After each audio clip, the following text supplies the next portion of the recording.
The United States Navy SEAL platoons project power far beyond their small 16-man size. The success of their mission doesn't just rely on weapons or technology, but on the specialized training of the individual SEAL operator.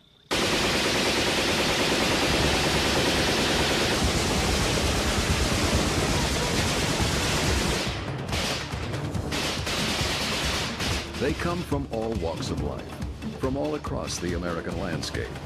Most have some measure of athletic ability. Over a third have college degrees.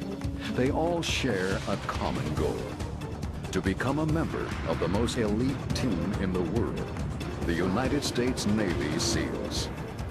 Each year, 600 to 800 young men attempt the Basic Underwater Demolition SEAL Training, or BUDS, at the Naval Special Warfare Center in Coronado, California.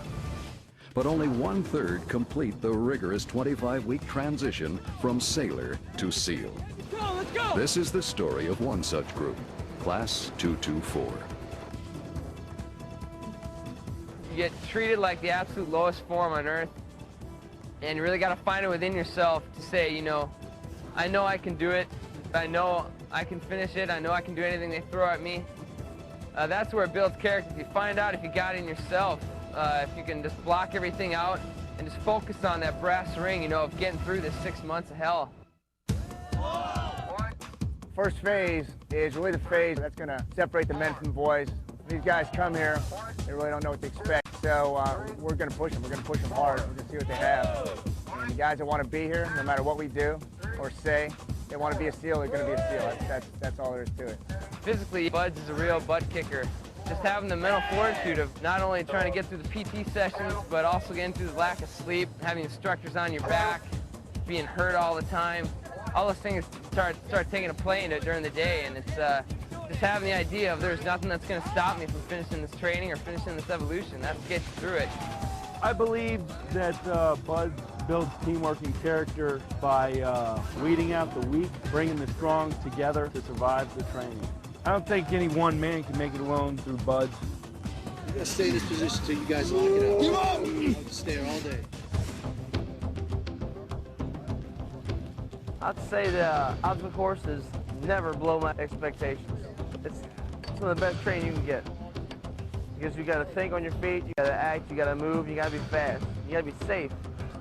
You can really hurt yourself. Who you got, Logs?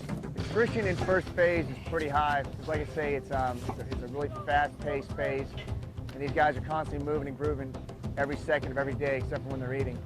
So the guys, when they hear about SEAL training, they're like, well, all you have to do is run, all you have to do is an O course, things like that. Not really that big a deal. But once you start putting everything together, and the days are endless, that's when guys decide that this really isn't for me. I don't want to be wet, I don't want to be cold.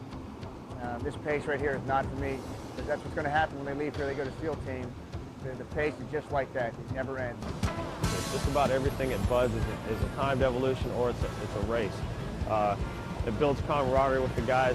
They take their boats and they'll race out through the surf zone. Sometimes the boats will flip over on them because the surf gets so big.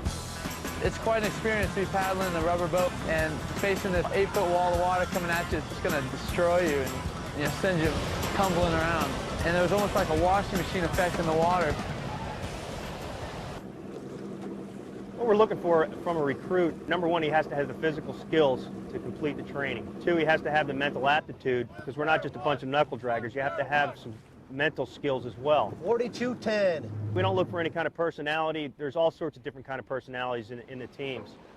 But we're looking for a guy that's willing to sacrifice and can work well with others in a teamwork environment.